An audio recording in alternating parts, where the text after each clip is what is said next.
мудрецу за советом пришел молодой мужчина. «Помоги мне, мудрый человек. В чем секрет твоего счастья? Ты знаешь, как быть счастливым. Я изучаю труды великих мудрецов. Жизнь моя не меняется, а жена становится все злее». В ответ мудрец улыбнулся и позвал свою жену. Через несколько минут зашла красивая женщина. Глаза ее сияли. И тогда мудрец попросил: «Любимая, у нас сегодня гость. Иди поставь тесто для пирогов». Женщина удалилась на кухню.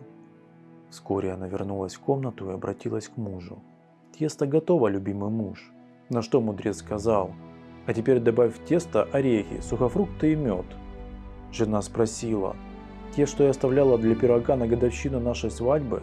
«Те самые», — ответил мудрец. И женщина беспрекословно согласилась. Вскоре она принесла поднос с ароматным пирогом. Но мудрец не спешил угощать гостя. Он сказал: «Дорогая, я вижу, как ты старалась, но отнеси этот пирог нищим». Женщина улыбнулась и вышла из комнаты. Изумленный гость воскликнул: «Жаль пирога». На что мудрец сказал: «Ты спрашивал, как стать мудрым. Попроси свою жену испечь пирог». Домой он летел как на крыльях, но там его ждало разочарование. Его молодая жена болтала с подругами, но мужчина решил выполнить совет мудреца. «Любимая моя», – начал он ласково, – «я хочу, чтобы ты сделала тесто». Жена недовольно заявила: «Я занята, дома есть еда». Но мужчина не унимался. С ворчанием женщина проводила подруг и отправилась готовить. Вскоре она вернулась и сказала: «Тесто готово, но я решила сделать печенье, а не пирог». Через час жена вынесла ведро печений. И тогда, набрав в грудь больше воздуха, мужчина выпалил: «Дорогая, я ценю твой труд, но ты бы не могла отнести это печенье и отдать нищим». «Еще чего!» – воскликнула жена. «Нашелся такой заботливый, только продукты переводить». Каждый день она пилила его, упоминая про этот случай. Тогда он побежал в дом мудреца. «Ты обманул меня! Я следовал совету, стало хуже! Дома невыносимо!»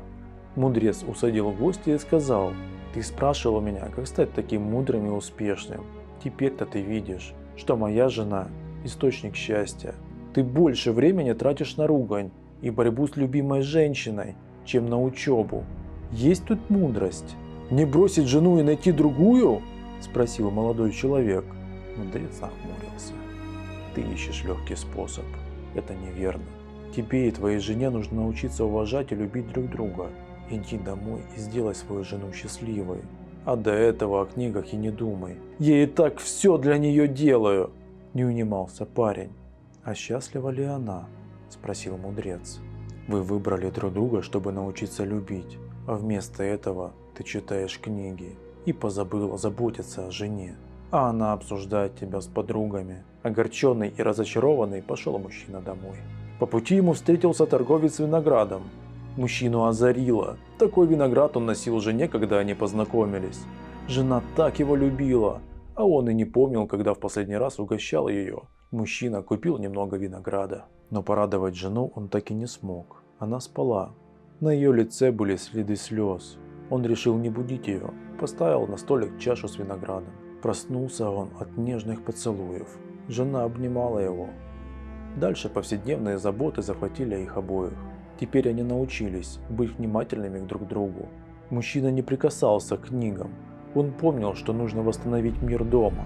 Жена тоже изменилась, стала ухаживать за собой, была ласкова и нежна, и не засиживалась у подруг. Через какое-то время к ним в дом кто-то постучался. Хозяин открыл дверь. Перед ним стоял парень. Глаза его были печальные, плечи сгорблены. Под мышкой он держал книги. «Помоги мне, мудрый человек», – попросил он. «Друг направил меня к тебе. Он сказал, что ты знаешь, как быть счастливым. Я изучаю труды великих мудрецов. Жизнь моя не меняется, а жена становится все злее». Выслушав парня, хозяин дома улыбнулся. «Проходи, желанный гость. Моя жена как раз собиралась готовить ужин».